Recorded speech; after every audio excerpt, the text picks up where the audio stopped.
was fun. Hey, y'all, we're live. We were.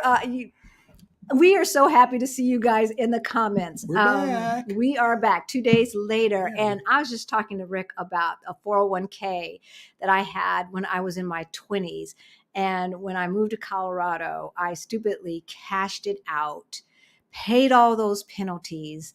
And I could have found another creative way to come up with the cash. You know what I mean? But it's easy. It's like, you always look at it, well, I'll get hit with penalties, but I'll make it up. Yeah. And making it up doesn't always happen. It doesn't always, that's a hope and a prayer, basically, right? A hope and a prayer. So if you want to gain confidence investing in the stock market, this is the episode for you. But first, let us introduce ourselves. Hey, y'all. My name's Halisi. And I'm Rick. Welcome to our Black Utopia. On our channel, we talk about money, travel, and retiring abroad as we build generational wealth, right? So who is our special guest today? Adalia Aborisade, Picky Girl Travels the World. She's one of our favorite YouTubers. Yes. We love her to death. We had her on once before, and we had all kind of issues. My fault. I apologize for it, but we got her back. Yes, we do. Yay. But first, if you're new to our channel, about 6 years ago, Rick and I got a wake-up call as retirement was just around the corner, and we ain't had nothing in the bank. Our savings account looked crazy. But about 3 years ago, right before the pandemic, we got our financial act together, and we went from negative 22,000 to over 800,000 in net worth. Yes, cha-ching. Cha-ching, cha-ching. And someone said they don't believe us, and we just have 2 words for you. It's assets minus debt. If you've got the assets and you get rid of the debt, there you go. Worth goes up. Right. But without further ado, let's bring on Adalia. How are you? Adalia. Hello. We're so happy that you're joining us today on this special live Tuesday afternoon.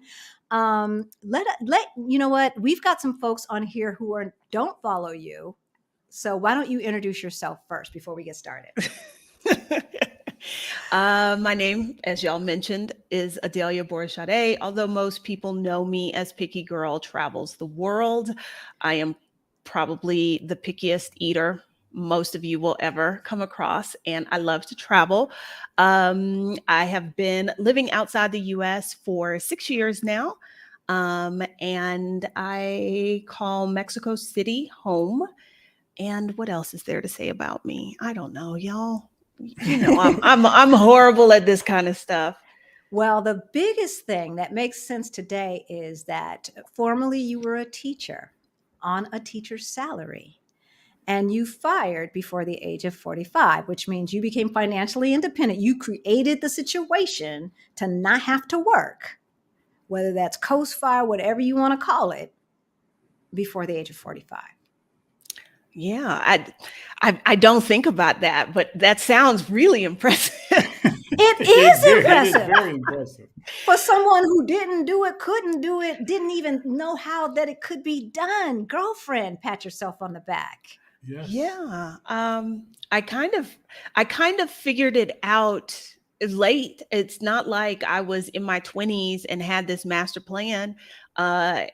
Actually, I didn't really start getting my shit together until sometime in my 30s, almost 40. And so I'm 47 now. So it's not been that long. See, and that's the thing that people don't get, that once you make that decision, once you find out there's another way, right? And you make that decision to get your financial act together, to stop using credit cards for, to expand your lifestyle and all other kind of silly stuff, that it does not have to take as long as it seems. No. And it's never too late. Absolutely. It isn't. Too late. Because if we started 3 years ago, y'all, and I'm 58, you can do the math. I mean, we were so looking at retirement age and didn't have a clue. So there you go. So let's get started. We are going to talk about investing, all things investing. We've had folks in our Fire Over 50 group. The biggest thing that they want to know is about investing. And so, you've been doing this for a long time. You've been coaching Black women for a long time. So you have heard everything. Give us like the 3 major reasons why you think people don't invest in the stock market. They feel intimidated.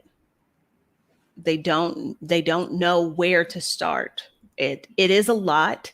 It's not something that gets discussed a lot in our community for a variety of reasons. So there's that piece. There's I'm afraid I'm going to mess up and lose all my money. And then there's that's something for later. I'll worry about that later. I need to make sure I do X, Y, and Z right now. I'll worry about that later. And then, of course, eventually later shows up. Real quick. And you ain't ready. Yeah. So I want to talk about the mess up part, but you said something that also intrigued me, and that's the waiting for later, because I think a lot of us, especially Black folks, do that. Because the big thing is waiting just around the corner, that big promotion that's going to put you over 6 figures, that job in the, school administration, right?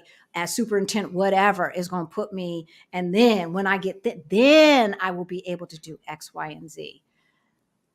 But so much of that is out of your control. And what I've seen, Adalia, that folks, when they start to get over 45 and they still haven't figured it out, start to get angry.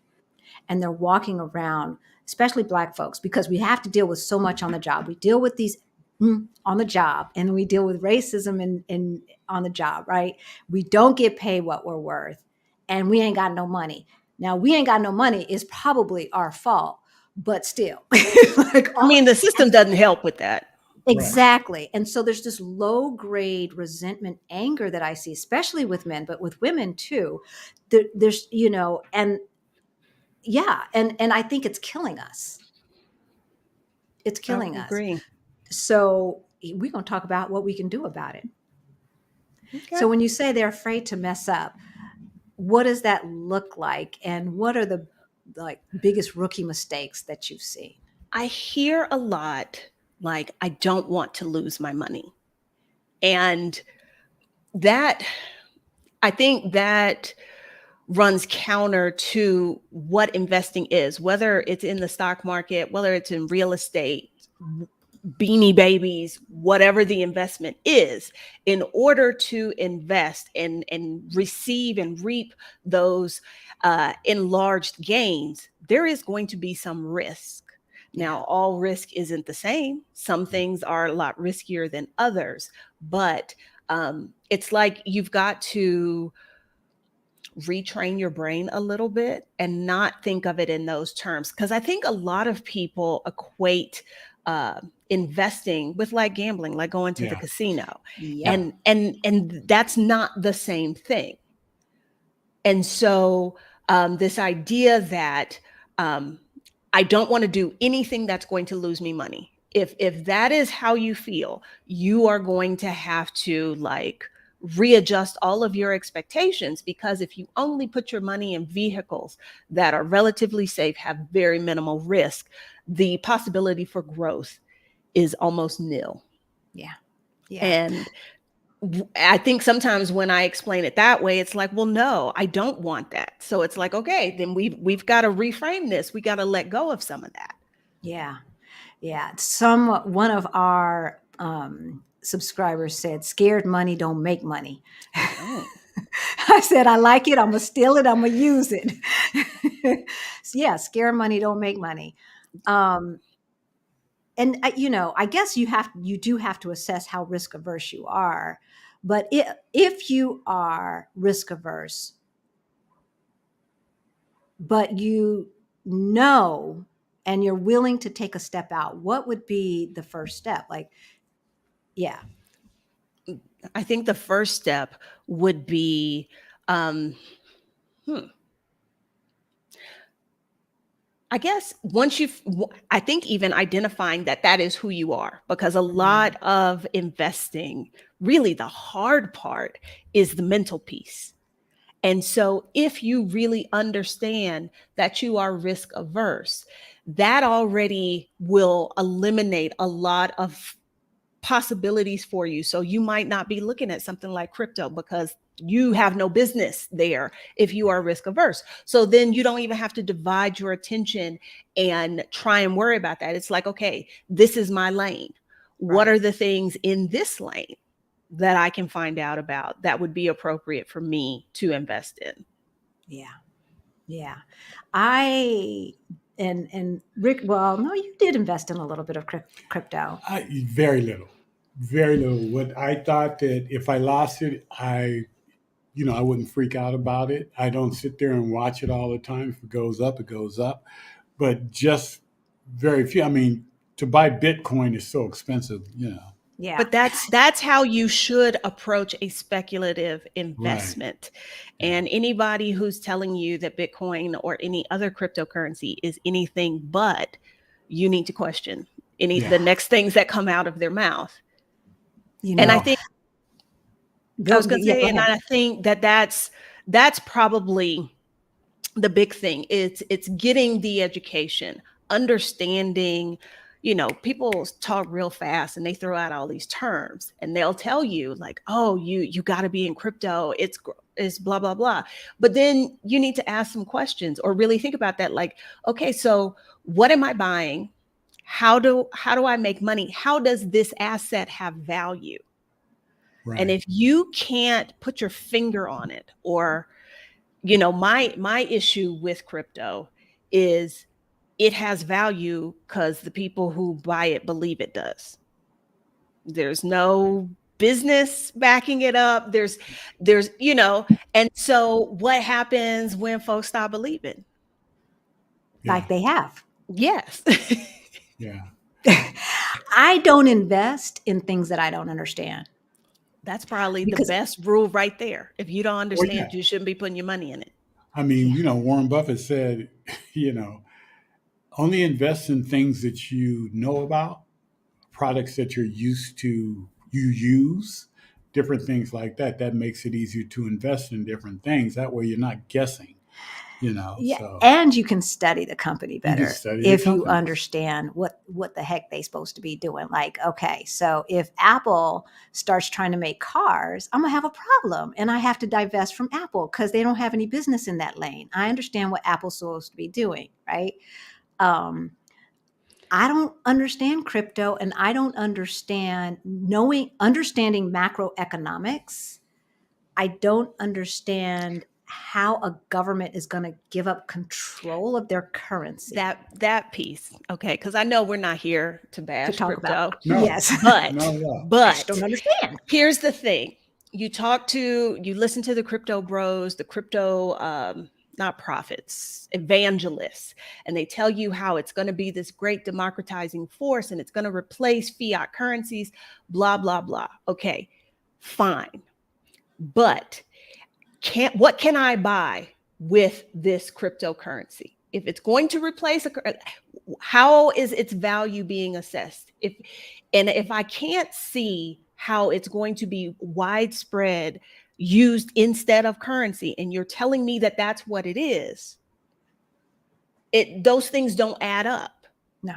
And what it really has looked like, and I'm not saying this is necessarily true for all cryptocurrencies, but a whole lot of them look like pump and dump schemes where Ponzi. It's like, hey, y'all put your money into this. We're going to ride it till the price goes up so we can sell. And that's really all anybody strikes me as being concerned about, is getting the price up high enough for them to sell to turn a profit. Right. Screw you if you came in and you came in late, it was already worth so much and you don't get to.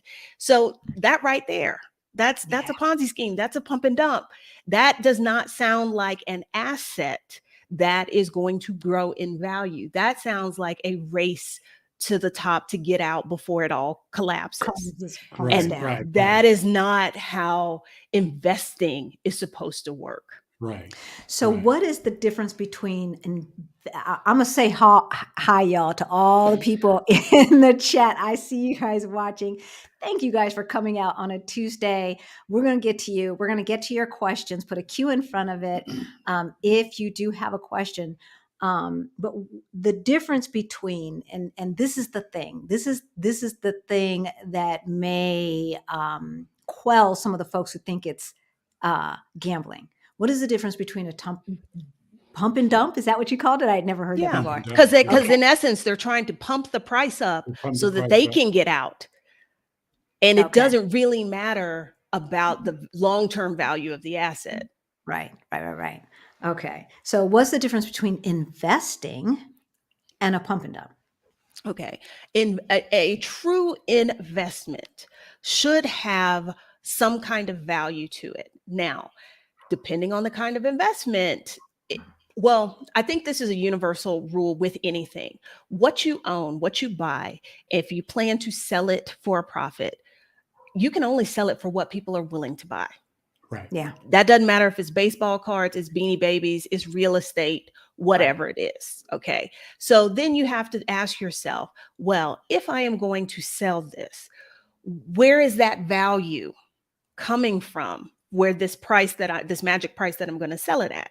If you are investing in stocks or some variation of that, let's say a mutual fund, an index fund, those companies have assets, they make products, they do things, there is something that their valuation is tied to. Right. Okay.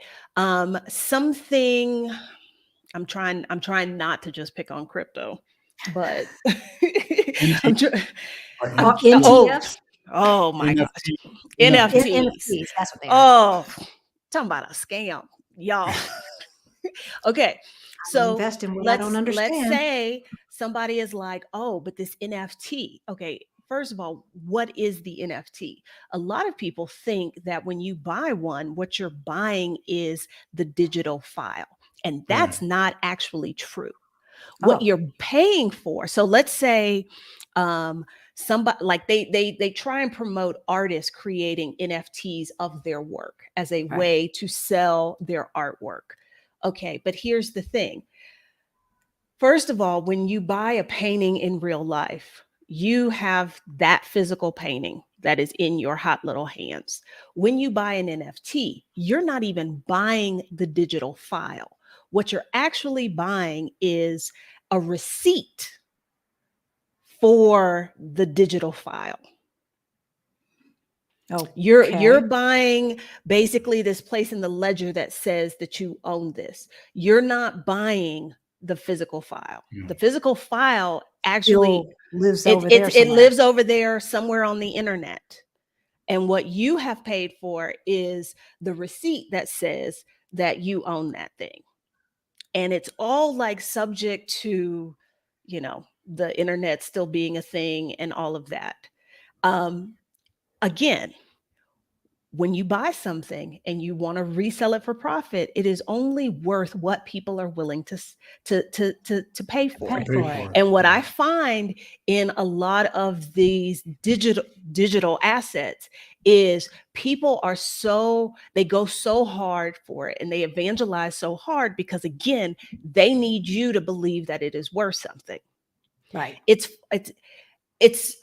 very abstract. I've read a lot and I've watched a lot because my first gut instinct was this does not make sense. I don't see what I'm buying. And as I've done a little research, pretty much my suspicions have been see what I'm buying. Yeah, my suspicions have been confirmed. If I am buying Apple stock, whatever Apple sells, that's where that value is coming from. When I decide to sell it, if the market believes that the company, has shown these profits, because again, that's what nobody is just throwing money at Apple, at Tesla. They have sales, they have products, they're showing a track record. It gets a little dicier when you're talking about like startups. Right. And when you think back to the tech bubble, a lot of the startups got these huge valuations, but then they didn't have anything to back them up. And then you saw the stocks collapse. Right. So, something like that would be on the riskier end, but that's definitely more of like an investment than I would say something like NFTs. Or crypto. Now, and I'm telling y'all all this, I did buy a few shares of a crypto focused mutual fund, but because I see the potential in the technology, the ledger that you can use that Yes. technology in those applications. I don't Yes. want to own the NFTs or the actual cryptocurrency, because if people are not using it as a currency, what is it? Exactly. And But the blockchain technology, now yes. that's interesting. So I looked for a way of how can I invest in that technology, because that technology could have applications. Yeah. Those, along with pretty much all of the investments, are tanking right now. But I put a little money in. It wasn't like my life savings, because it's very important to be diversified and not put all your eggs in one basket. Because if you drop the basket, all your eggs are cracked. That's right. That's right. So let's take a break and see what questions we have. Wait, let me write down this other question before I do that and say hello.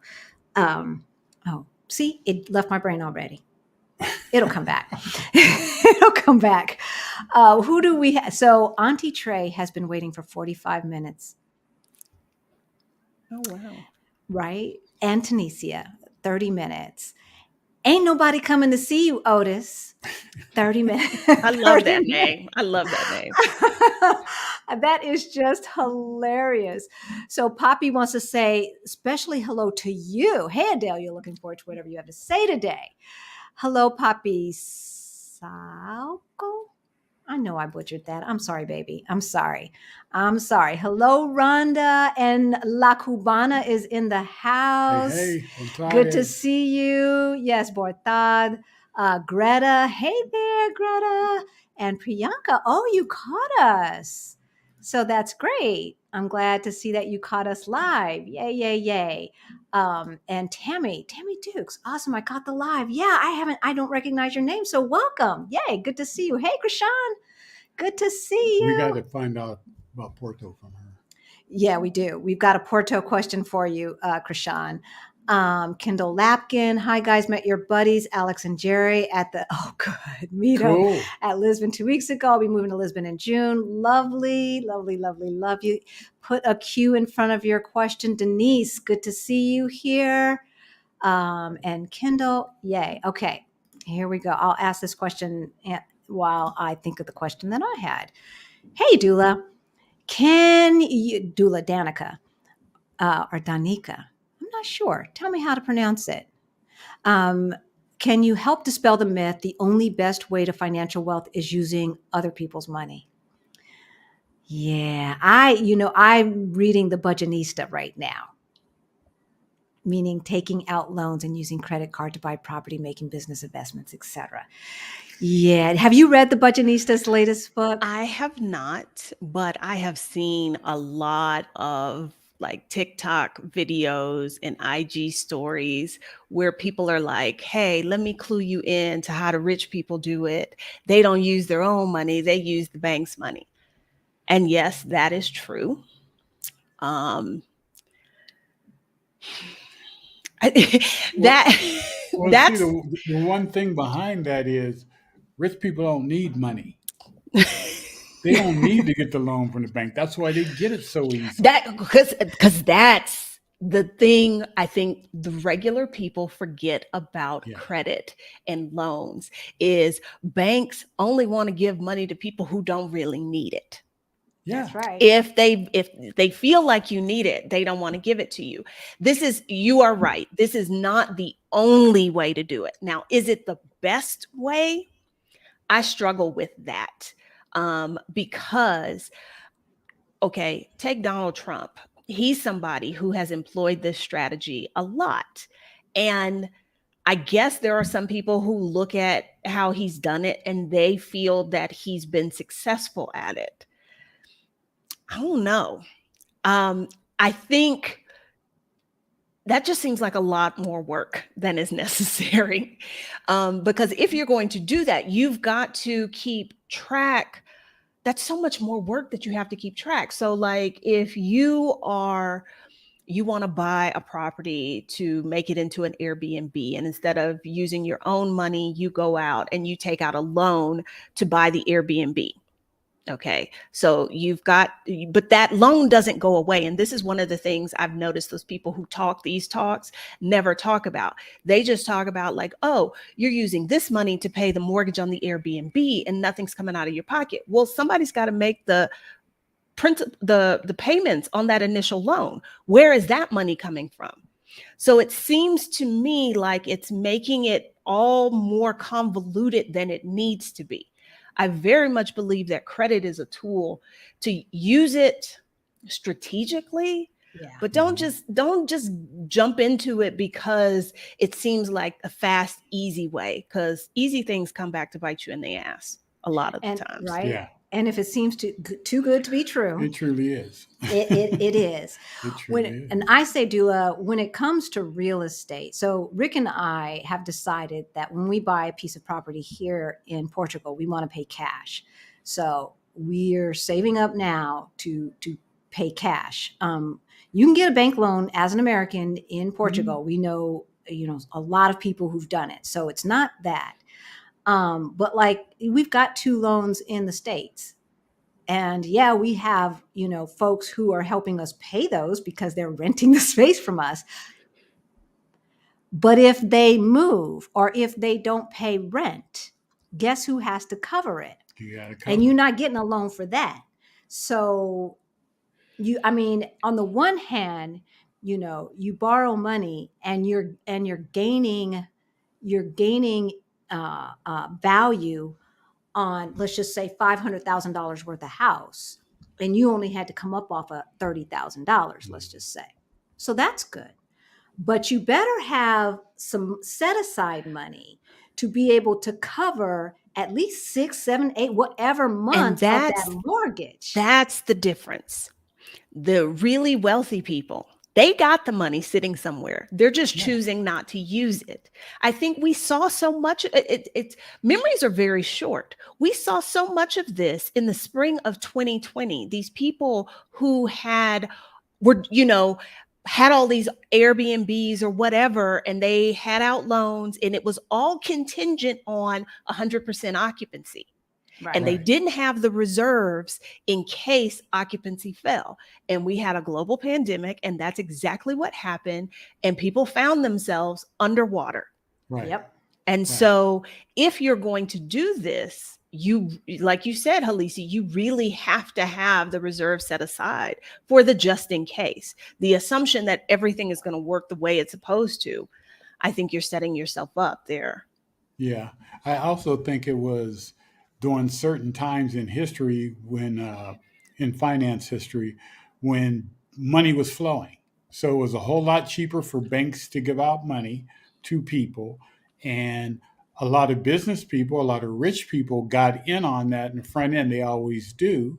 And then they put out a book saying, oh, yeah, don't use your money, use other people's money. Just finance it. You don't need this. All I got to say is, people, subprime loans. Remember that. Remember that? Remember those that. days. We look at where we are right now because we're in a recession, whether they've declared it or not. We are. Inflation is high. That means banks' policy is going to be pulling back on, they're doing everything to slow down the flow of money. So that means if you go out and you borrow now, you're going to pay more in terms of interest rates. And you're going to need a whole lot more to qualify because they don't want to loan the money out, or they need to be assured that you are a minimal credit risk. Again, the people who need to borrow money are not the people they want to lend money to. No. Right. No. And we saw that. And speaking of short memories, just the whole real estate collapse, there's a lot of folks still smarting from that. I think actually this apartment was supposed to be an Airbnb. I mean, you see the little decorations in the background and stuff like that. Furnished apartments don't have decor, and I see it, right? They're just basic furniture. And I mean, the pillows and all of this stuff. And in the other rooms, very nice lamps and things like that. I think this was supposed to be an Airbnb, and then COVID. Yeah. COVID stopped a lot of the Airbnb money. Yeah. And there's a lot of Airbnbs, former Airbnbs for sale right now. So what you said is exactly what happened, and we can see it as things come for sale. So 3 mistakes that rookies make. I know the mistakes that I've made in the past investing, and I will talk about that in a second. But you have that's just me and my dumb mistakes, but you have a more global view because you've helped so many folks with this. A rookie mistake that I see a lot that really hurts my heart is that, people feel like they don't know. And so they will, instead of investing in getting the education, whichever way that is, they will defer to people with letters behind their names because the assumption is they know what to do and they have my best interest at heart. And often they don't. Mm-hmm. Their interest is in selling you something, whether it is right for you or not. So in my coaching practice, I guess we call it, a lot of the one-on-one calls I have is kind of going back through and unraveling, oh, this is the thing they had you buy, and this is what it's really costing you. And I know they told you it was going to do X, Y, and Z, but really it's only doing this. So that mistake is kind of taking themselves off the hook and deferring to the knowledge of other people. Yeah. My background is in education, so that's always going to be at the forefront of what I do. I all the time tell people I don't give financial advice. I don't sell financial products. I'm not in this for that. I want people to be educated and financially confident so that they can do this thing themselves. Much of the financial industry will have you believe that you can't do it yourself. That's that right. You have to hire somebody. And I take issue with that. I do too. Go ahead. And I was trying to think of another like newbie mistake. Not taking advantage of the 401k at work or the 403b. As somebody who didn't really have that available to me, I was, low-key jealous, especially because so many employers offer a match. You're walking away from free money. Even if you don't do anything else, get the free money. Yeah. Right? Yeah. Right? Yeah. That is definitely a mistake that we made. Rick was like, it's too late. $40,000 later. Yeah. Yeah. For that particular employer, I just felt, it's too late. Then we sat down, discussed it, and said, why not? Why not? And then just go overboard with it. And we were putting 50% of his pay into the 401k. Yeah. And it grew. And what was going on during COVID, because the market was up. The market was going crazy during COVID. I made a lot of money on paper. It's all gone now. Yeah. It's not all gone, but the majority of it is gone now. But it will be back. Yeah. It will be back. Everybody was getting free money. The government was printing money like crazy. The stock market was just going crazy. And we knew, it was going to go back down again. But, it's not about panicking. It's on sale. So you have to look at different things. It's a mindset, people. Because somebody asked a question about that. Do you think this is a good time to add a few more stocks to your current portfolio? Tammy. Hi, Tammy. Well, you can look at it like this, Tammy, depending on how much money you want to put into the stock market. It's not a bad thing, or how much money you have to put in the stock market. Look at it like the stock market is on sale. When shoes are on sale at Nordstrom's, I know what I used to do. Yeah. When the car commercials come on and say you can get that Toyota for less rates and everything like that, you go out and look at a Toyota. You ready to buy something because it's cheaper now. But for some reason, we don't look at stock the same way. No. it's the psychology of it. Yeah. People It's the want to mindset. buy when they see it going up, and Right. that's actually the worst time to buy. You shouldn't be trying to time the market, okay? Because Yeah. We're not day nobody, traders. none of us are psychic, none of us know. But Mm-mm. if you're already, doing your dollar cost averaging, or you already are like, I invest X amount when I get paid, blah, blah, blah. But you look up and you're like, wow, things are really on sale now. Maybe I'll put in a little additional. That's completely fine. But so much of this is psychology. People see the numbers coming down, they panic, they sell. Okay. That loss wasn't real until you sold it.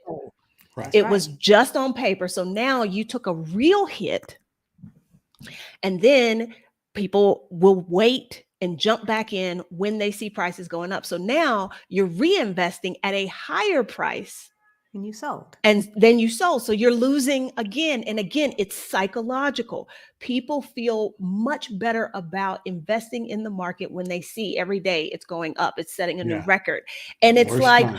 what else would you buy when you saw the prices going up? Nothing else. Nothing else. Right. And I can't remember where I read it. And maybe it was in Rich and Regular's book. I can't remember, but they said Black people tend to do that more so than others. Yeah. I believe it was Rich and Regular. Was it in Rich and Regular's I think book? they mentioned Yeah. it when we talked. to them. Okay. Yeah. And so, Tammy, I've got our stuff on autopilot. So every month, money comes out of our savings account and goes directly into our brokerage account and our IRA. And no, unlike somebody, oh, that was Rich and Regular. Someone had that happening, but it wasn't being invested. Okay. And that, what I would say, would be the third newbie mistake. And this is so common, because I will often get clients who say, well, I've been investing in, at this job I put money in the 401k. Yes, you had money deducted from your check, but you never elected what it should be invested in, doing. what you Yeah. should buy. So it's been sitting there not doing anything. That is very common. And part of it is a lack of knowledge. And I think the vocabulary we often use leads people to believe that it is just a one-step thing. Like, I just put money in the 401k, because they don't really understand that the 401k is just the container. It's like putting money in Right. the cookie jar. Right. That's all you're doing with it until you tell somebody that money in the cookie jar, this is what I want you to buy with it. Right. Right. And that's what I did, is I turned around and I personally bought Fidelity. I told it what I wanted to elect it for, how much I wanted to go to, and put that in there, and it grew. Yeah. Thankfully, I was never one of those people who didn't know that you don't just take the money out, that it actually has to be allocated. But yeah. So Tammy, we do have money going, and automatically purchasing a little bit of index fund stuff in our brokerage account and a little bit of index fund stuff in our IRA. And so that's what we do. Volatility is to be expected. Remember what Yeah. I was saying about people fearing like, oh, I'm going to lose my money. And in any investment, that is a possibility. Your goal is to choose investments where that is less likely, that there is history, that there is data that shows you, on average, they haven't done that poorly. Right. Yeah. Another point is investment is not a short-term thing. So That's the other part. don't get into an investment and think it should be hitting all heights within a 2 month. years Or a No. lot of people think a month. Oh, They'll put money in there and think it's not Las Vegas. You're not going to a slot machine. So it should be long term. yeah. Investment should be long term. A 10-year minimum long term. Yeah. Or at And least more than 5. I think that's what opens the door for a lot of the misleading things that are out there on the internet, because people, that's not sexy. that you have to invest Right. this money for 10 Right. years. It is far sexier to say, hey, put this money in and in 2 months we'll Right. triple it. Right. That is, if somebody has an investment that can do that, it is incredibly risky. So the bigger the potential that you can make money that fast, Quick money. Mhm. quick money, what do they say? Fast money ain't good money. That also means there is the bigger potential that you can lose. Yeah. So, there we have that story about, what is it? Slow and steady wins the race. Like, that has endured for hundreds of years through all these different cultures for a reason. Yeah. Right. Thankfully, we've gone through the 2001 volatility, the 2008 volatility, the 2012 volatility, right? And so looking at that, and I used to do work in venture capital way back my other life, long time ago. And thankfully, because they, venture capital, they give the money. They were just, the bonuses were so nice and juicy. And then they'd put the same amount into 401k, totally vested. So if it weren't for that, we wouldn't be retired right now. That's pretty sweet. Yeah. Oh, Yeah, I had to I put don't up know with some anything. stuff. I don't know anything about that life, because Yeah, that is because how public teachers. school teachers get. No, ma'am. No, well, we had to put up with some stuff. Let me tell you, venture capital is very homogenous. There's not a lot of melanin folks, especially not in those days, melanated folks in venture capital. I learned a lot. So thank God for that. But talking about volatility, Tammy, I did not know what I was supposed to do about it, thankfully. So and I knew, at that time, the only money that I had was in a 401k. If I touched it, I'd have all these penalties and have to pay taxes, which I didn't want to do that.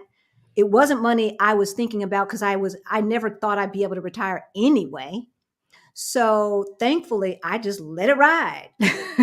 So sometimes ignorance is bliss. Yeah, that in that case, because a little bit of knowledge might have made me stupid.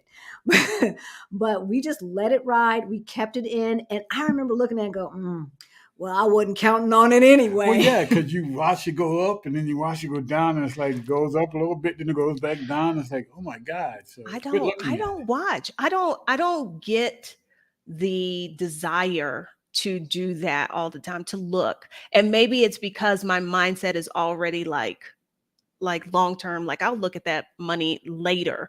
Because my feelings are just going to get hurt. It hurt. Yeah. And it's funny because I do have one account. I have a Robinhood account that I just bought some single stocks in, just maybe $1,000 worth of stock. And I just look at it every couple of days just to kind of gauge the market. But Mhm. that's the only reason. It's not like, oh my God, such and such, this stock has dropped and I'm getting ready to look. I don't look at it like that. I just want to kind of gauge the market. Say, oh, the market's up today. Oh, it's down today. Okay, whatever. But I know it's going to come back. Well, Historically, it's going to come back. that's the thing. All we can do is go off of historical data, because Yeah. past performance is no guarantee of future performance. No. That's the best we can do. Somebody asked me once, they were like, aren't you scared like that the whole market will collapse? If the US stock market collapses, we got bigger problems. We got big problems. We got much bigger problems. Paper money, it will be worthless. You'll be burning it in your fireplace. So I'm not going to worry about trying to prepare for that. For the zombie apocalypse. No, absolutely not. I'm Yeah. just going to do the best I can given the information I have. Yeah. And, go from there. For the foreseeable future, these white folks ain't gonna let this thing fall. That's the other part. That's the other part. We're small potatoes in this thing. They don't care about my little money. If the Warren Buffetts of the world all of a sudden started selling off their stuff, that might pique my interest, because that's somebody who knows some stuff. But I have very much rationalized it that same way. The folks with real money are heavily, I don't want to use the word invested, but they need the system to continue. Right. I'm just riding on their coattails here. I'm not trying to be them because I don't want to put in that much work. I don't want to put in that much effort. I probably, a lot of us try and buy into the myth of social mobility. Unless you were born with money, it's very, very hard. So I'm not trying to be them. I am just mimicking some of the things they do so that I can benefit. And so, yes, you're right. This needs to continue to work. They're going to ensure that it does. And what's the way that I can profit from that requires the least amount of effort and work and stress from me? That's what I'm doing. Yeah. So congratulations, Dee. And thank your daddy for turning you on to the 401k and making sure. Yeah, I started my 401k. I was still in college in 85, but shortly thereafter, and I made the rookie mistake of cashing it out. Which again is a very common thing. The other night I talked to Libria Jones, and she admitted she did it repeatedly. And here's the thing, y'all. She was the person in HR that helped people with their 401k. So she knew better. And she did it. And now here she is 19 years later thinking, oh, I would like to retire soon. Yes. What am I going to do? So, when you realize that you've messed up, acknowledge it, move on from it. Don't wallow in it. Don't wallow in it. Because but what's definitely done learn is from done. It. Yeah. I mean, I'm really good at like beating myself up in my mind about what woulda, coulda, shoulda, and all of this other stuff. Leaving a 401k at a job, that was another mistake that I made because of the fees. And a lot of people don't think about that because, most folks have minimal understanding anyway. And so the thought of, well, I got to do something, I got to move it somewhere, I got to do something with it. What all does that involve? So they leave it where it is. Mm-hmm. And there are a few employers where that might not be a horrible thing. But the big thing that I find is the fees, because those fees are being covered when you are an employee.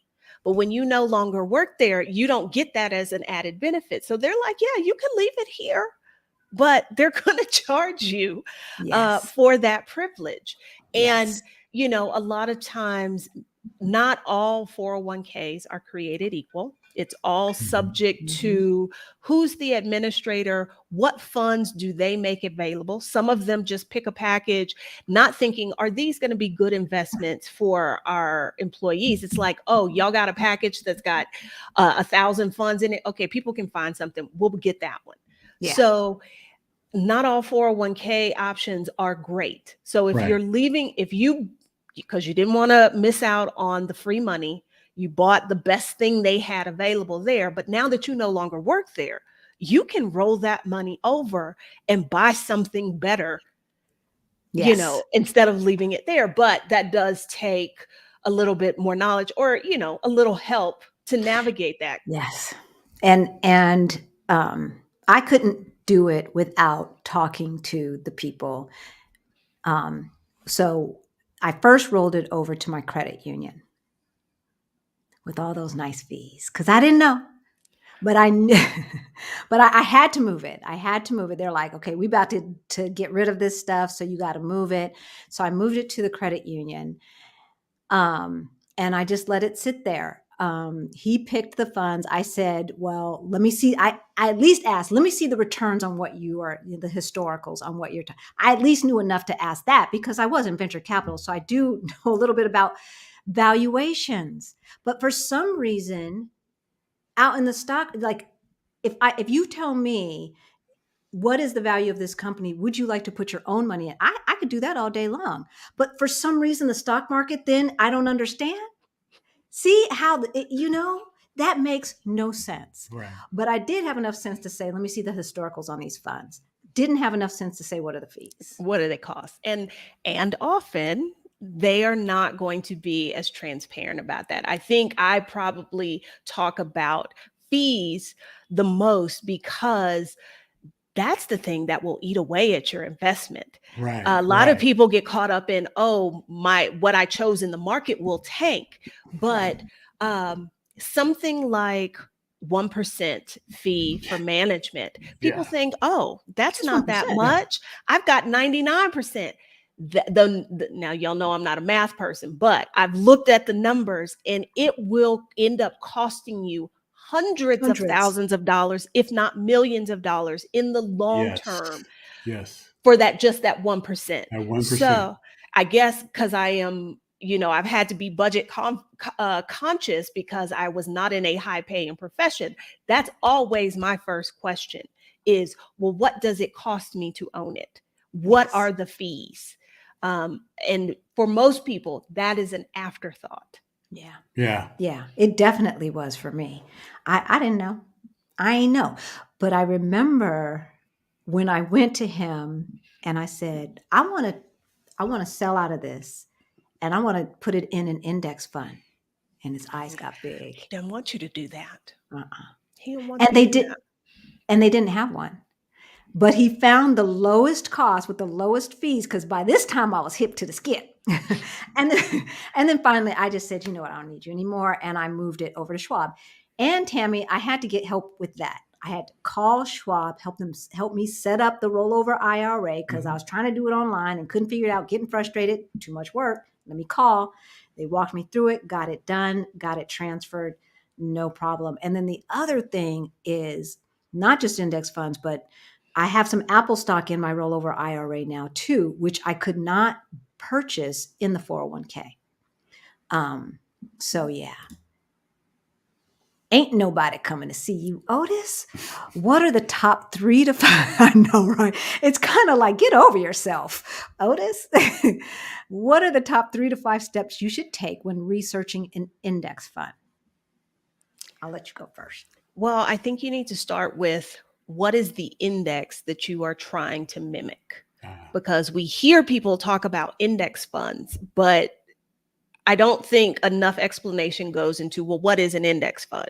Right. An index fund is it's like a basket of stocks based off of an index. And I often equate an index as sort of like a Spotify playlist. Right, like it's a mix of these different individual things. And so like you've got your Sunday Fun Day Jam list that has a certain type of songs included in that playlist, but then you've got your party mix that has a certain type of song. Same thing with indexes. Are we trying to invest in tech funds? Okay, so then the index should be tracking tech stocks. Do you want broad-based? Do you want something with small cap funds, large cap companies? So what's the index that you're trying to mimic? That's because whatever fund you're looking at, you want to see how close to the actual index. It's because that tells you, because here's the thing, y'all, and I know I harp on this a lot. People can have an index fund and it can still be expensive because they can charge you that. And because people don't know, people will pay it. Especially if it's an actively managed fund as opposed to, something that's passive. So you want to see, they're telling me that this is a tech index fund and it's supposed to track the NASDAQ. Well, here's how the NASDAQ performed. Here is how their index performed. Something is not right there, and I don't want to buy that. Right. I should see virtually the same kind of performance between the two. Right. Then I'm looking at fees. How much is it going to cost me to own it? Can I buy it at the brokerage that I currently have? Right. Yeah. Everything's not available everywhere, guys. So, and figuring that out, because making purchases, there are brokerage firms that will charge you for the privilege of buying things. And as I'm sure y'all can guess, I don't believe in paying for that privilege. Oh, Vanguard will hit you up real quick. Well, Vanguard won't hit you up on Vanguard, but if you try to buy somebody else's stuff, Fidelity or on Schwab, then you're going to have to pay a fee. So and that's where ETFs come in. because like I have a Fidelity account, but I buy a Vanguard ETF. If I bought the actual Vanguard fund, they would charge me $75 a pop for the privilege of buying it. And I'm not about that life. No, but because I buy the Right. ETF, it is free. Yeah. So those would be the questions that I'd ask. Explain what an ETF is for those It's an who exchange traded Electronically, fund. yeah. Exchange traded fund, because mutual funds are not traded the way that stocks are. Right. They get their price set one time a day. Mm-hmm. Stocks go up and down all day long. Well, ETFs are funds, so that's a group of stocks and or bonds, but their price goes up and down like a stock. So you trade, you buy and sell ETFs on the exchange like you would a stock. Yeah. It's there are probably a few other differences, but for the average person, the real difference is what time of day can you buy it and how often the price changes. That's really the big difference.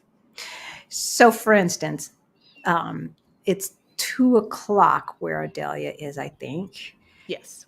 And if I'm not mistaken, if I try to buy some more of my Fidelity Zero Total Market Index Fund, they'd say, okay, we're putting in this order tomorrow.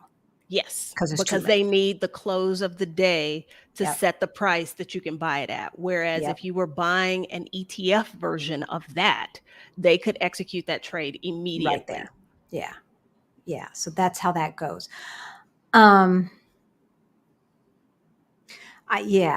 There's nothing that I would add to that.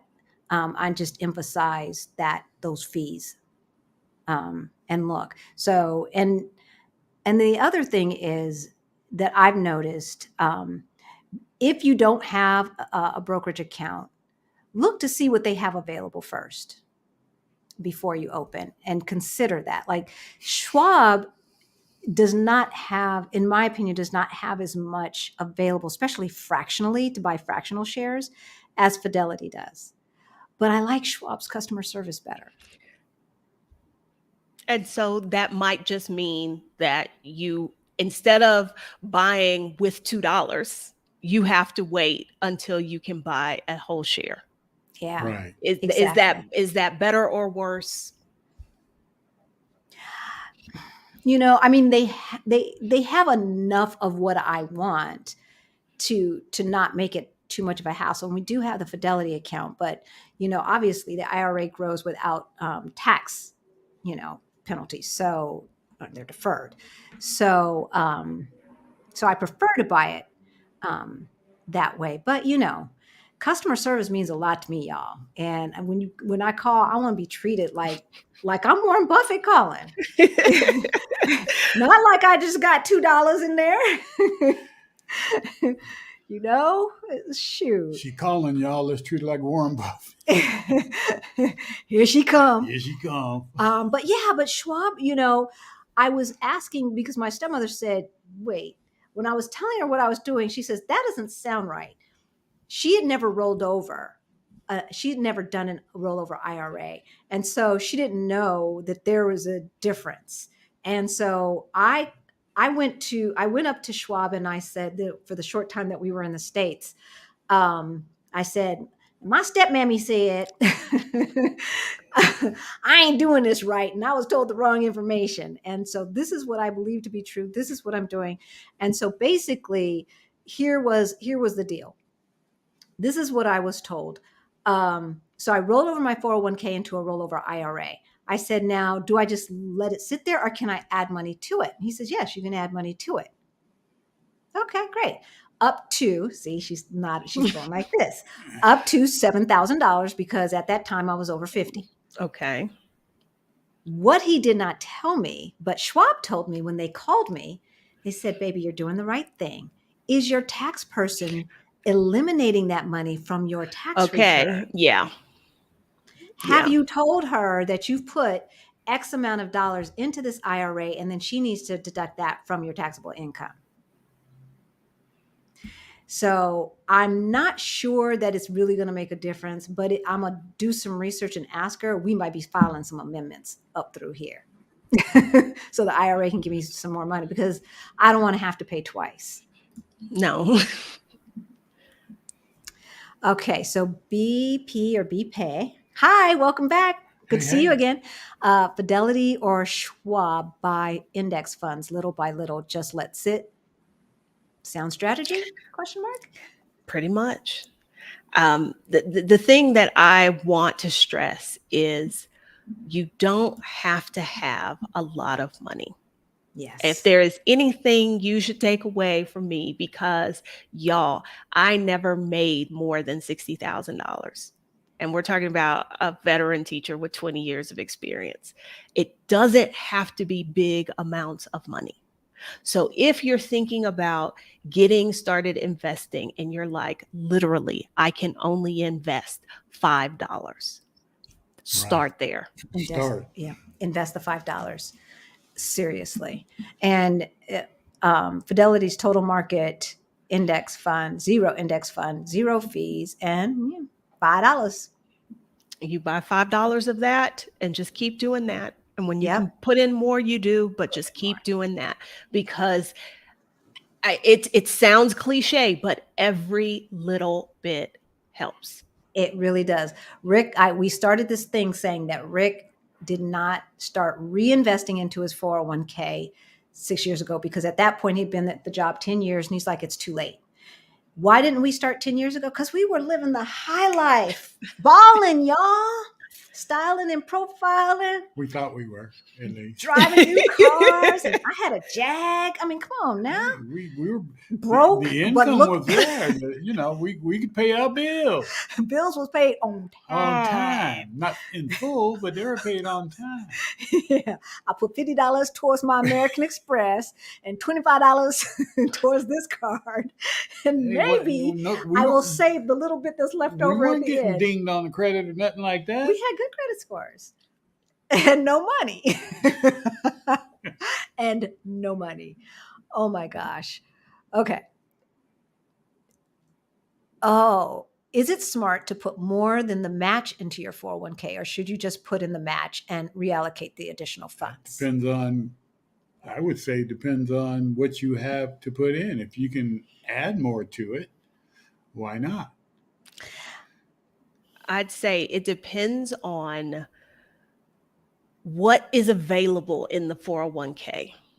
Are there quality funds, or is it really expensive stuff? That's one. And two, do you qualify for a Roth IRA? Because especially if you got time, Roth IRA, that money grows tax-free forever. Yeah. So maybe go up to the match, unless they have some really good stuff. Maybe you're a really super high earner and you need to decrease your current taxable income, go for it. But if that's not your case, it might be worth looking at, do I qualify for a Roth IRA?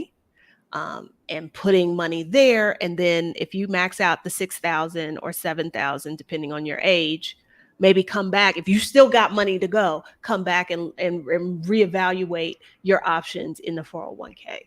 But I think it does depend on what do they have? What are they offering? Also, when are you trying to retire? Are you going to need money before 59 and a half? If you're trying to fire earlier than that, you might want to build up after-tax fund as well to get you through until you can access that other money. So that's another reason why you might not put more in. So it depends. Everybody's different. Every case is different. Why is the 401k match so pedant when they are saving so much compared to paying a pension, right? That was some Reagan stuff, y'all. Okay, you know that word is podunk, right? Oh, or is that just a Texas word? No, I find now that you say it, it's like, oh, I know that word. Because there are words I say and people look at me like, what is that? And I was like, oh, I guess that's a Texas word. So podunk. Yeah, I've never seen it spelled. I've never seen it written. I've heard it, but never seen anybody spell it. Yeah. Dee, this was a Reagan thing, this 401k. because corporations were, I don't know, like the politics behind it, except to, this is my opinion. I believe 401ks and came about so that we would not have as strong of a middle class. A strong middle class, you have time to research these politicians and get their butts out of office. If you're busy trying to make ends meet and worried about how you're going to retire, you don't have time to be a good citizen and do your civic duty and all of that and do the research. So we're going to take away pensions just to make sure that you feel more insecure about your future, because that party believes that you should pull yourself up by your bootstraps and and you should be responsible and all of this other stuff. And so you should do it on your own. Meanwhile, they're taxing corporations less, even though they're providing less for their employees. You knew it was wrong when they changed the personnel department to human resources, just like you have raw resources and these kind of resources. You just another resource. And Podunk. they're taxing them less. That means corporate profits are up. That means what they're doing for stockholders is up, because and who are the people who have traditionally bought the stock? So this goes back to what we were talking about earlier, that they are invested in keeping the market healthy and going. Yes. So we just want to leverage our little piece of that. That's all. That's it. Absolutely. Absolutely. And when they changed this stuff, Dee, back in the 80s and 90s, folks like you and I, it was really hard to get in because you couldn't just invest $5. No. Like, you know, the cheapest game in town was Schwab, and you had to come in with 4,000. So they make it harder for you to invest on your own, take away your pension. Thank God for technology. We are living in good times, so take advantage of it as far as access goes. Okay. Dula, my current EFTs aren't doing well. Should I just stay put, or is now a good time to move things around and rebalance? Nothing's doing well right now, is it? Nothing. No. And you know what I do? Okay, first of all, we are financial educators, which is better than a financial advisor because we're free. Well, this is free anyway. But it's what we would do.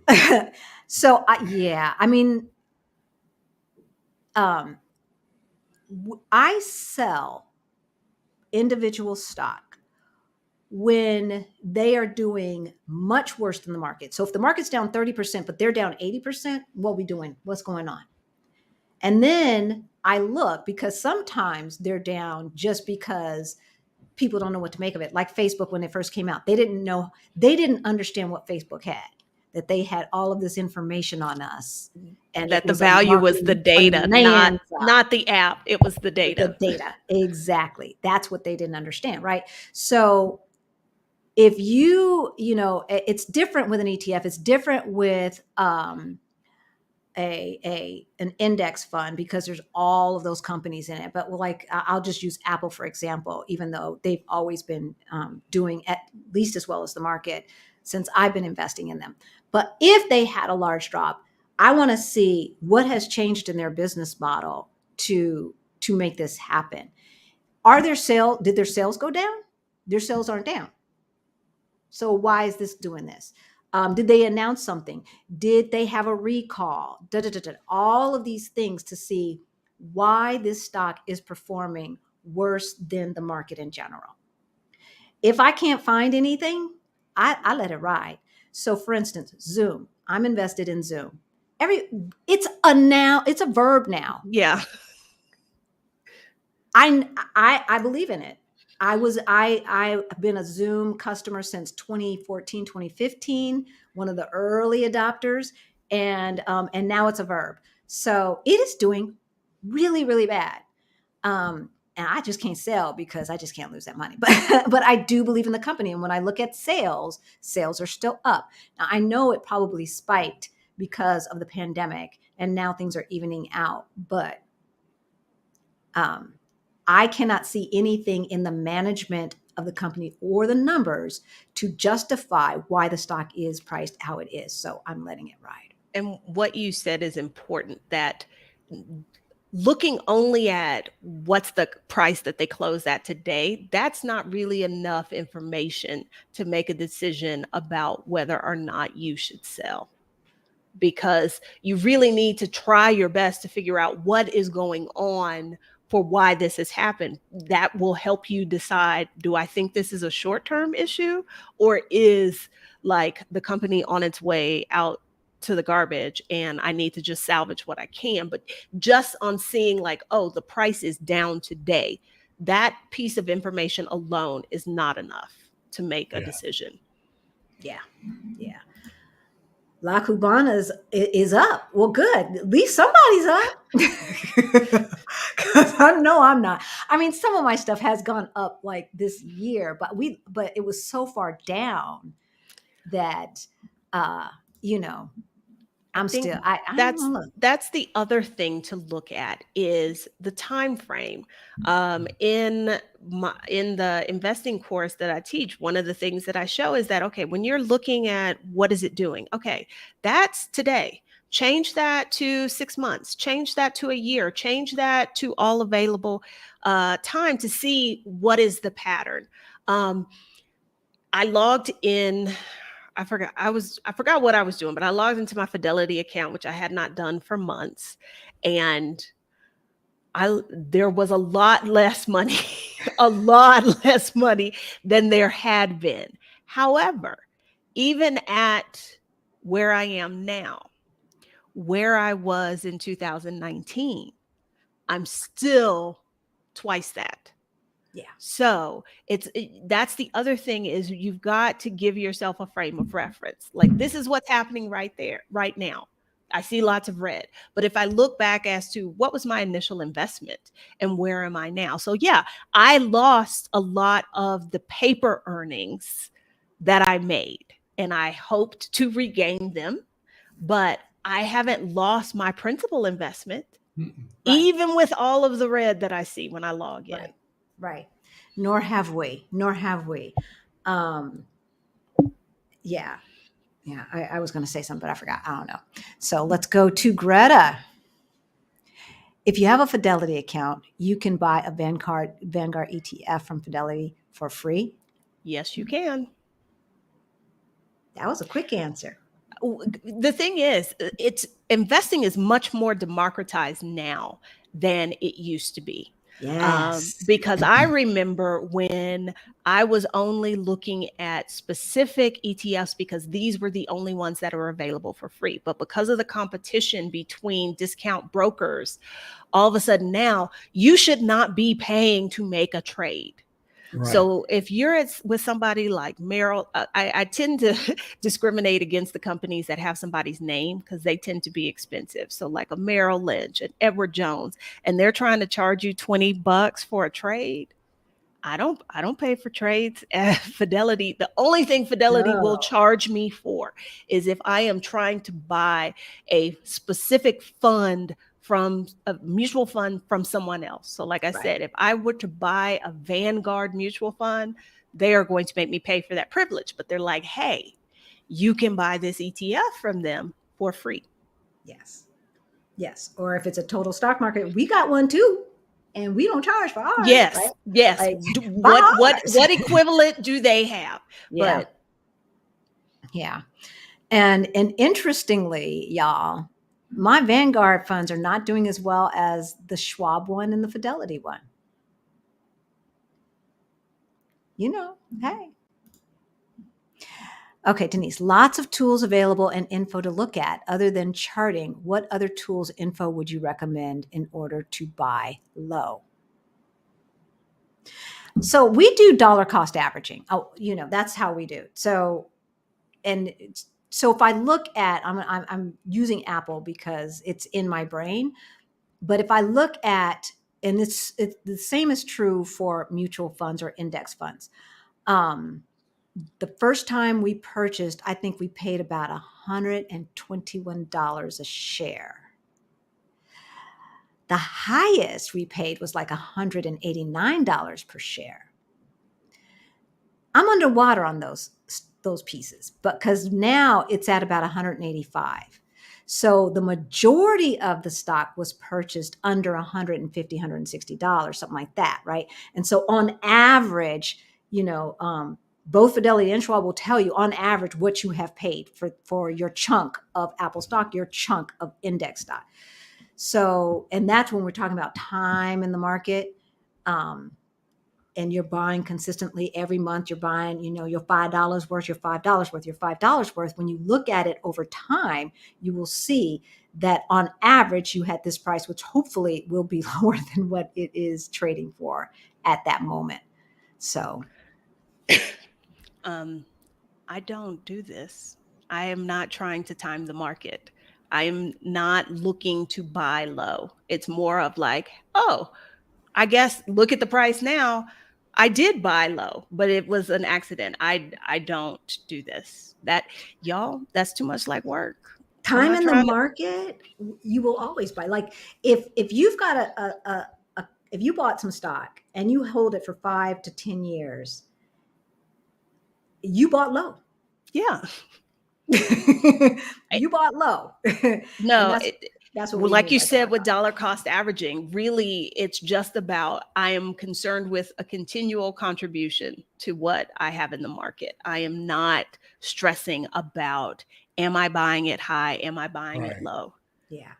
If you are into this stuff, Denise, if this is what makes you do the happy dance, and you like studying this stuff, and this is like one of your happy places, one of the organizations that I recommend, which is a nonprofit, is called Better Investing. It is a nonprofit organization started back in the 1940s or 50s, and they kind of started the club investing movement, and that's what they're about. They have tools on their site. They have digital tools as well as tutorials, video tutorials on how to study the stock market, how to study individual equities, stock companies, whatever you want to call it, what to look at. And their tools actually will walk you through each, but they don't do index funds, only single companies. So you pull up Apple, you see a graph, it will walk you through each thing that you are supposed to be studying. So whether it's evaluating the management, it will have 5 graphs, and it'll say, on this graph, you should be looking at dot, dot, dot, dot, dot, dot. And then you pull up the next one. On this graph, you should be looking at dot, dot, dot, dot, dot, dot. And so it teaches you how to study the financials. If that's where your happy place is, they also are into dollar cost averaging and staying in the market. However, they do talk about when to sell. And sometimes they say stock needs to you just need to give it a break for a while. So, for instance, Peloton was doing really, really well. And then they got into their head that they wanted to, they had a recall, ship 55,000 bikes across the planet on their dime, on stockpayers' dime. I know a lot of people got out of Peloton at that moment, and maybe they're reinvested now. It's like, oh, you about to do what? No, that sounds crazy, right? So, and the stock did go down, and I don't know what it's doing now because I'm not invested in Peloton, but that's an example. So if that's your happy place, Better Investing.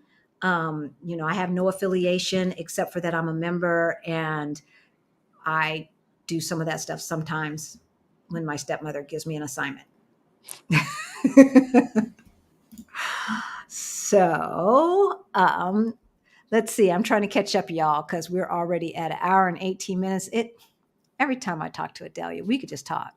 We could just talk. Starting in 2032. What is this? Starting in 2032, the RMD for your 401k and IRA goes up to 75. Well, that's depending how you look at it, that could be a good thing.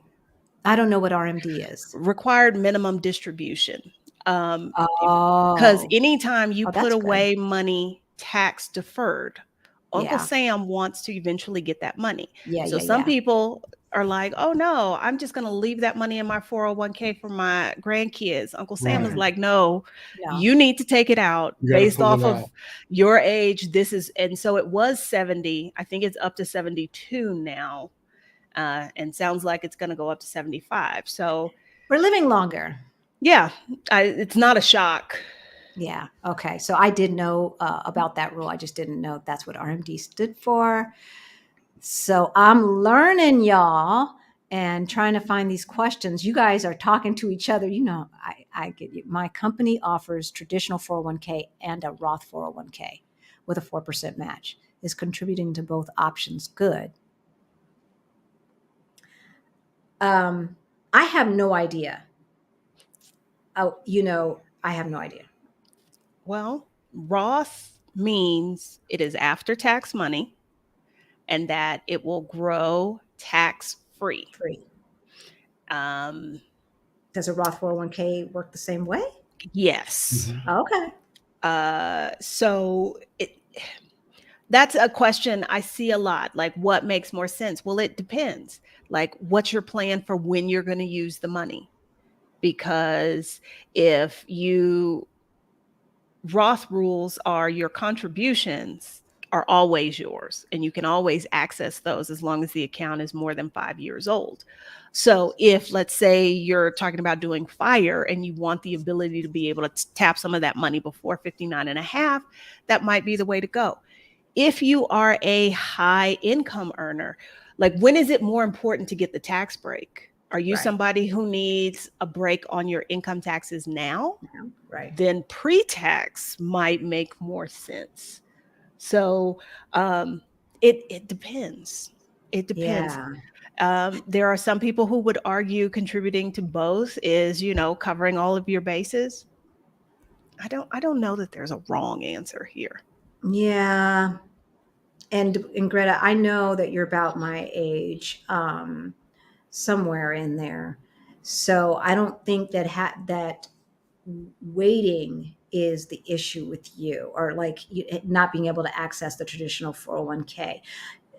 So it's a 4% match total, or if you put in $22,000 in your traditional 401k, can you put $22,000 into a Roth 401k? That I don't know. So, and $7,000 into the Roth 401k, let's just say, are they going to match 4% up to 4% over here plus another 4% over there? Or is it 4% total, 2 and 2 or whatever? So that's a good question. Yeah. I've never worked at a job that offered a Roth 401k. Ask your tax person. It would definitely behoove you to have a conversation with a tax person. Yeah. The Roth 401k is becoming more popular. 5 years ago, I didn't hear about those nearly as much. Yeah, I didn't hear about them until I joined the FIRE community. So Felice Goddess Micah is letting us know. We say it in Tennessee, y'all. So Podum. And La Cubana said, it's a black thing. Okay, I'm black. Because I'm black, y'all. I'm black, y'all. Okay, here we go. Question, I put my 15% in a Roth and the match goes into an IRA. I wanted to be out at 55 thinking I'd glide until Social Security. Okay, but I keep hearing Social Security is going away. It ain't going away. No. Now they just want to scare you unless you vote for the wrong people. Well, they did release the numbers that said in 11 years they will not have the money to meet the current level of benefits. So how much you should qualify for, or the way I interpret that is how much you should qualify for, that how much you will actually get, let's say in 15 years, may be different, because their forecasts are we will not have enough money to pay this level of benefit. So either we have to lower the benefit or we're going to have to push retirement age up. Which they've already done. Yeah. So I don't think it's going anywhere. How much there would be riots in the streets. Yeah. So they've been saying they're going to run out of money since the 80s. My whole entire adult life, I have been hearing this. In 2009, the account is going to be, we'll stop taking money out of it then. That never occurs to any of them. Right. Like stop taking money, stop using that money for other stuff, because that's what they're doing. So for all of you guys who are listening, elections are coming up. Vote, and pay attention. Like if 80% of Americans voted, they would know that we ain't playing. We are not playing. You need to start taxing folks above $250,000 on Social Security. Why that magic number? I have no idea. Why does somebody get to make $300,000 and that last $50,000 does no money from Social Security is taken from there? Why? So we could change this stuff, but we have to vote. Voting's important, y'all. We're not even the country and we vote. Yeah, our ballots are coming. I have a flight booked so that I can go vote. In 2016, I was living in Honduras and I had them send me a ballot. And then I discovered all the hoops I had to go through to get the ballot returned because Texas does not make it easy.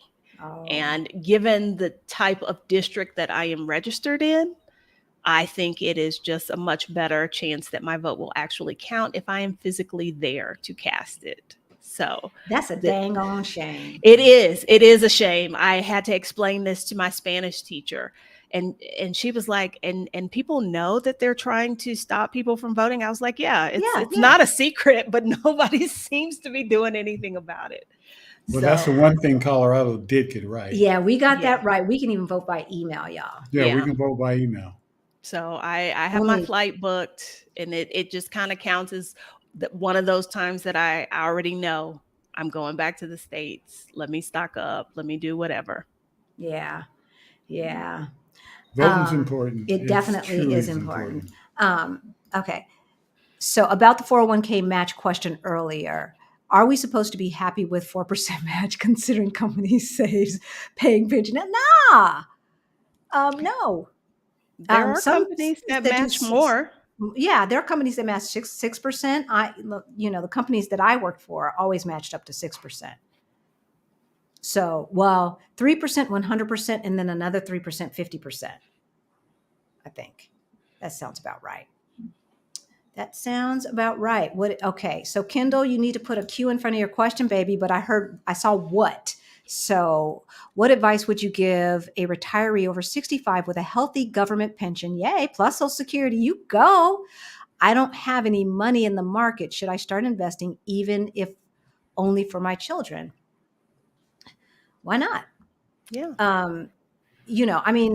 Rick and I, our thing is about building generational wealth. One of the things that I know is, first of all, I asked my mom and dad, where is my trust fund? Y'all made lots of money. Where's my trust fund? And my mama said it got spent on that Cadillac Seville that she bought. So, hey, Mia. So we had to start from scratch. Even though, like, I had middle-class parents, Rick had middle-class parents, but we had to start from scratch because there was no transferred wealth. My son is starting from scratch. Our children had to start from scratch, and we don't want the grandchildren to have to start from scratch. So they said by 2040, the average net worth of Black families is going to be zero. Is it 2040 or 2038? And the average, we lost her. She'll be back. And the average wealth of a white household is going to be about $132,000. So something's wrong with that picture, y'all. Yes, invest. Definitely invest. Invest in your family, if anything else. Yeah, I mean, otherwise you can't take it with you. Yeah. And if you don't, somebody's going to figure out a way to get it from you. Yeah. Being the government or somebody else. Exactly. So I don't know if her internet went out or she lost power or what, but hopefully she will be back soon. Oh, Sacred Lamb, thank you. Thank you, Sacred Lamb. Wait a minute. the same picture, but it seems like I see a different name. She was there the other day. Yeah. Thank you for the super chat. So for those of you who do not know, our super chat here, let me bring Adalia back. Our super chat money goes towards our scholarship fund. And so y'all are helping some other person who cannot afford to do our group coaching pay for their coaching. And so thank you, thank you, thank you. We really appreciate it. And it is okay if you only own 3 pairs of sneakers. If you need to borrow a pair, I could probably send you a pair. I got plenty. All the matchy sneakers. Hey, come on. Jackie asks, when you open a Roth and fully fund it, how much of that can you invest? And is it wise to invest it all if you can? So 100% is my understanding. Yes. And why wouldn't you want to invest it all? It is not going to earn. My Fidelity account earns 0.001% interest on uninvested money. Yes. Yep. And which never adds up to anything. I don't know that I've seen any interest. No, I don't know that I've ever seen any either. So yeah, you absolutely should invest all of it. Okay, Greta says the 4% is on one Roth 401k. You can max it out to 22,000. Okay, you can do that. If I did just the Roth, the 4% match is what I would pay taxes on.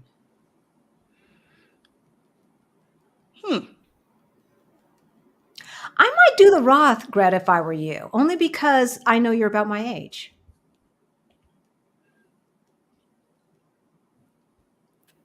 Well, no, the opposite actually is what I was thinking. But interesting. So, yeah,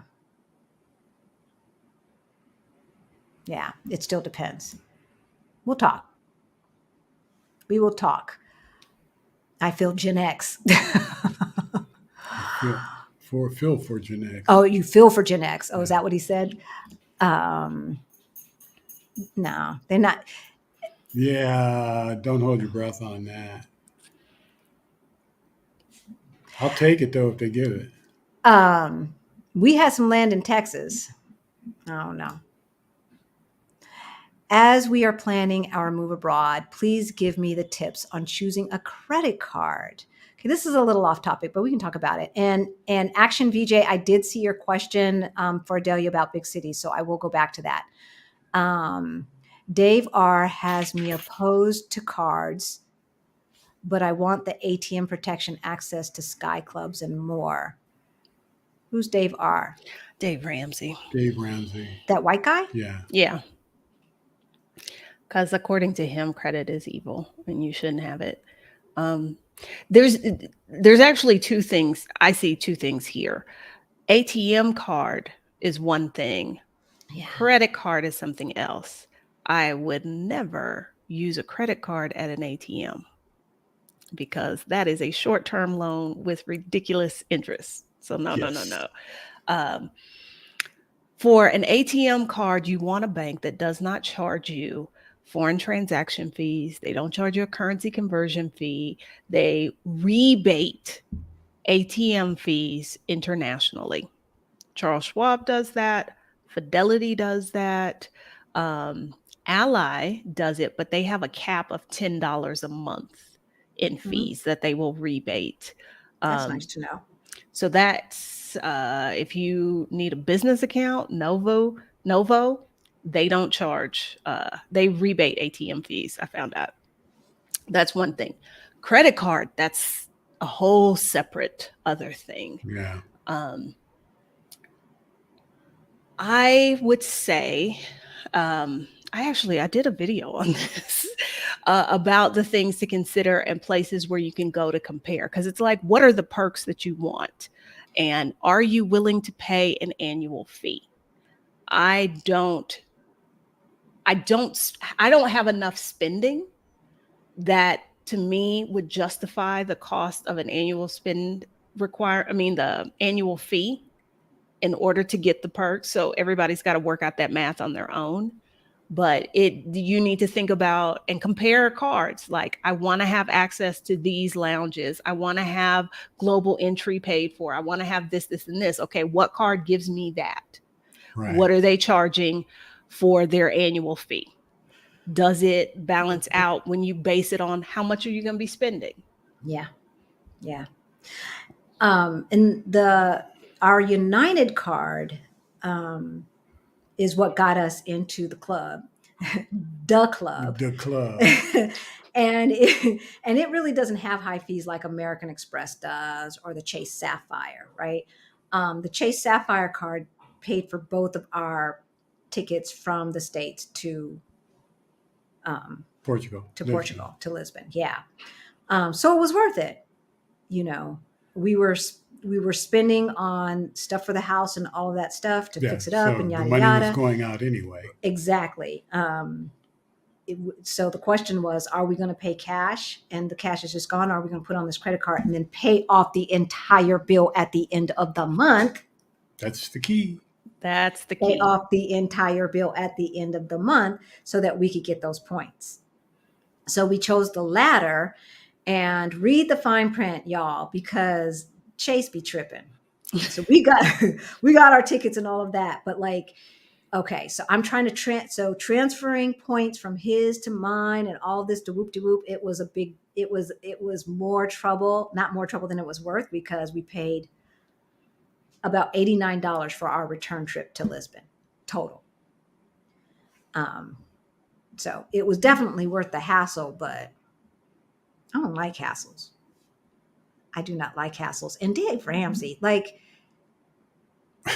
hey, everybody has their opinion. There's, yeah, everybody has a damn opinion, but he's got a large microphone. I don't know. I just don't like the way he looks.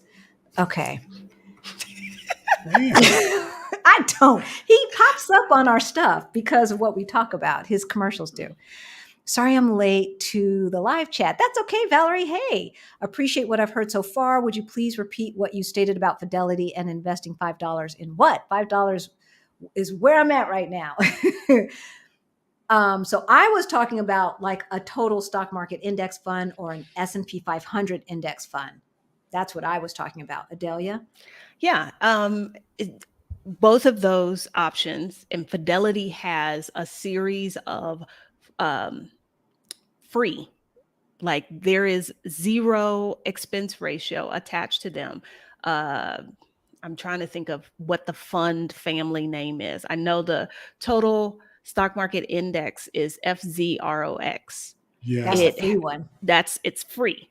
So it literally doesn't even cost you anything to own it, because if you have very little to invest, it's important that you buy something that will give you diversification that is minimal cost. So like if you're at Fidelity, buy either FZROX or whatever. I can't think of what the ticker is for their S&P 500. And because Fidelity does fractional shares, you can literally say, I want to buy $5 of this. Mm-hmm. And that's it. And but your little $5 has bought you a part of a share. And that share owns basically almost every stock in the stock market. Like, Can it get any easier than that? Or better. I mean, seriously, a little piece of Meta, which I can't stand, a little piece of Apple, a little piece of Microsoft, a little piece of Tesla, little piece of Coca-Cola, all of that stuff, depending upon which index fund you buy. The other thing that I was going to add to that, I can't remember. I always think of this stuff, but I'm too busy listening, and then it doesn't stay in there. Oh, I remember. So $5 is where you're at right now. The challenge is to increase it by 1% every month. Try to increase it by 1%. So what is that? $5.05 the next time? And so on and so forth. I think I mathed that right. Oh, no. It might be, yeah, because 50 cents would be 10%. Yes, so $5. I can do the zero ones. Don't ask me about 15%. So this question is specifically for you, off topic. So I'm going to let you answer that while I see where we're at. Okay, I am to a city person besides Mexico City. Name some of your other faves. London, which is hideously expensive. And so I will never be able to live there. I liked Berlin a whole lot, but it's been almost 20 years since I've been. So I don't know if I would still like it as much. And based off of my recent travels, I would put both Stockholm and Copenhagen on that list, even though they are not like, the entire population of those countries is like one portion of Mexico City. But I liked the vibes in those cities. Okay. So I saw you just dropped a video about that. Yes. And if you want to grab the other video that you did on credit cards or whatever, I'll put that in the chat. Okay. So I haven't watched it yet, but I'm looking forward to it because I was getting mixed feelings when I heard you talking live from there. So it'll be interesting. I'm surprised to hear that they are on your list. So yes, Lady Diva. Yeah, you changing your names. The same picture. Now I had to look back. I know I wasn't going crazy. Thank you again for the super chat. But you are changing your name. But it's the same picture, so I recognize you. So yeah, no 40 acres and a mule as we are planning our move abroad. Oh, okay. We just answered that question. Sorry, I'm late. Got that one. Here we go. I had money in Schwab, but it was losing money over the past few years. I was invested in the S&P 500. So any advice on where to focus investing money? Well, how are you losing money over the past few years? That's what I was going to say is, okay, this is something we have to remember. S&P 500, that is the index. So you can get a mutual fund that is an S&P 500 mutual fund. But again, how well are they tracking the index? If it is a mutual fund, and it is a managed fund, what kind of management fees are you paying? Yeah. Like, what's the cost of owning that fund? Because the cost may be what you're seeing as a loss. Yes. So they can, sometimes the name of the fund might throw in S&P 500, but when you look at what's actually owned within that fund, it may not match up, because if the S&P, if your performance is not mirroring the S&P 500, something's going on with that fund. Maybe how they're presenting themselves and marketing themselves they're not doing what you actually think they're doing. Yeah. And my Schwab S&P 500 index fund is definitely doing better than the Vanguard stuff. I have not been tracking it against the index because the whole market's down. So as long as it's not doing worse than the market, I figure this is what we're doing right now. And so it's just going to be what it's going to be until it goes up. So a special thank you. How did you guys get back to Portugal before you got your visas, if your passport was at the consulate? Lance wanted me to ask. Passport is with us. Yeah, passport's in my hot little hand. We're gonna send our we have to send them back. to our passports to the consulate. What card do you feel is the best for travel with all of the perks? It depends on the airlines that you like to fly and stuff like that. If you're into Spirit, none of them.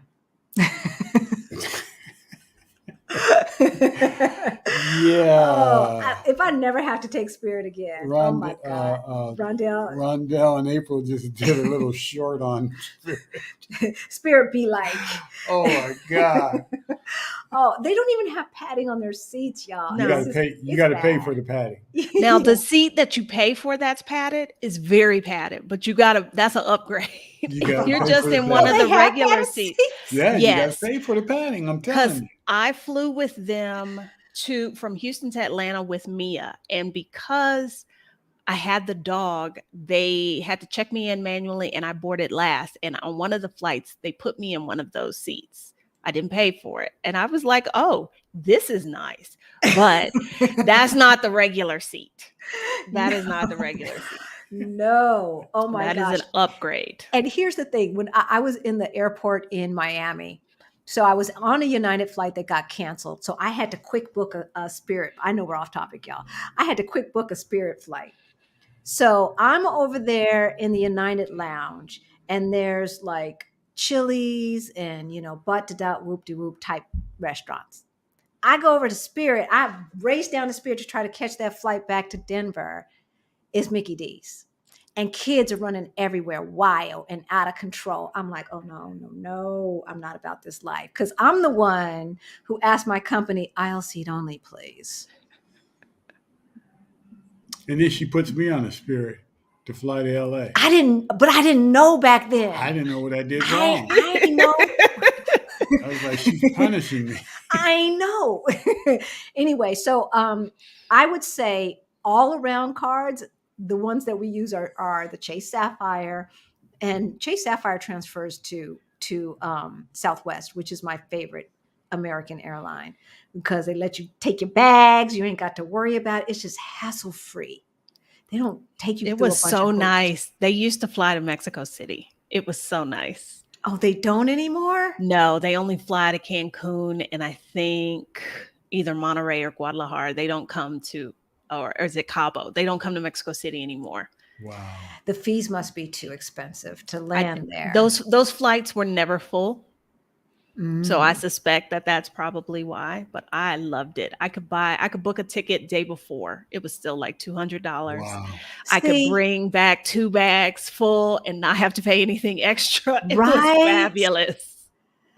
I love Southwest. I think, I'm invested in Southwest. Yeah. I invest in what I understand. Thank you, Je t'aime. I love you Tim, too. thank you. Thank you for the super chat, y'all. Super chat, super thanks. All that money goes to our scholarship fund for our group coaching. Question for Adalia: are you still having your October investing challenge? Yes, I am. Wow. Thank you Yes, for I asking, am. Tammy. I am. The Get Started Investing Challenge starts on October 16th. Registration is open, although it looks like the website is being wonky. So I'm going to have to check that when I get off with y'all. But yes, October 16th, 6 days. If you are a Black woman, because that is a very much underserved community that I feel obligated to help with this. If you are a Black woman and you don't know where to start investing, you've done some, but you're not sure what it is, and you'd like to be able to talk to somebody and be like, okay, this is what I got. Am I doing this right? Am I doing this wrong? If you have put some money in the 401k, but you're not sure what it's even doing, we talk about all of that. So yeah, that starts on the 16th. You want to, I should have grabbed the link from before, but if you want to drop that in the private chat, I'll put that up. And then also her video on credit cards and stuff, I just put that in the comments. So you can use another tab and click on that. So you can watch that next. What is the primary airlines for traveling in Europe? We usually fly United, but not sure what flight to get a travel card for. Yeah. So The primary one is TAP. that's just Portugal. She said Europe. Europe. It depends. Because Yeah. like I flew in Scandinavia, it was SAS. Really? Isn't that out of the Middle East or No, Dubai? I think it's Scandinavian. Is it Yeah, Scandinavian? Scandinavian. Okay. I think. Okay. I don't know. Yeah, and across Virgin Europe? Atlantic flies That's a lot true. around here, but there's a lot of little. Here's the thing: the most expensive thing is getting here, right? both cards go on to the rewards section of the Chase Sapphire and the American Express, and they'll tell you the airlines that they are affiliated with, and also any of the European airlines that are affiliated with the Star Alliance or whatever. They are globally aligned with that. Those points will transfer. So we transferred points, I want to say, I can't remember, from some American airline to an international airline. But once you're here, Lady Diva, flights are not that expensive. They're not that expensive. We were looking at going to Italy, and it was going to cost us like $60 round trip. So, I mean, I couldn't do the fees on the card. Once you pay the taxes and all of that, we probably would have been up to $60 for some of these tickets using points. So yeah, I don't understand why air is so expensive in the States. I know the United States is much bigger, but even the same flight, like just say from LA to San Diego, or from Madrid to Lisbon, $20, LA to San Diego, $200. Why? It makes no sense to me. Because they can. Flights are expensive now. I need to book a flight to Cuba. And from when I set the alert last week, it doubled in price. Wow. We were going to go to Cuba and even Puerto Rico. So when we first started looking at Puerto Rico, the flights were $1,400 a piece round trip. Yeah. Oh my gosh, that's crazy. So we waited and it went down to $300 and then we booked. So if you're searching too early, sometimes that's the case. But Cuba has always been expensive and never came down. But I fly from Mexico City, so I feel like it should be a lot cheaper. It should be cheaper. Yeah. So what are we looking at? It depends. Do I want to take 8 hours to go through Panama, or do I want to fly direct? Direct right now, 17,000 pesos. So that's like $800. That's still up there. It's up there. When I flew in 2018, my flight was like $350 from Mexico City. Now, and I even felt then like it shouldn't have been that much, but I booked on short notice. So yeah. Yeah. So for Cuba, are you having to pretend like you're doing some kind of educational research thing? I guess we shouldn't say that on air. No, I pick the same off of the list of 12, helping the Cuban people, and the group that I'm going with is actually going to do that. Like we will bring things to contribute, and yeah. I guess. Yeah, still with an American passport. I guess we're still under those rules. We have an Amex card for Delta. Is Amex cards widely taken abroad, or do we need to get a Visa or MasterCard? You need to get a Visa or MasterCard. Yeah. I'd say Visa. Because MasterCard, I don't know. There's just not a lot of good ones out there. Yeah. I can use my Amex in the tourist areas. I just used it someplace, but the grocery stores, no. IKEA takes it. Adalia, what are your suggestions? And we're going to wrap up, folks, because we're at 2 hours. What are your suggestions? And we're getting off topic. What are your suggestions for a person with no experience to start investing? I am contributing to a 457 and a 401k plus a pension. Okay, so if you have a 457 and a 401k, technically you are already investing. So the real question is, do you understand what you're invested in those two those are not vehicles, in those two containers? Right. And you're very lucky to have a 457. I wish I had access to one. You don't have the restrictions about when you can tap that money. Yeah. Okay. So there's no 59 and a half rule. It's a deferred compensation plan. So basically it works like a 401k, except you can tap the money whenever you want.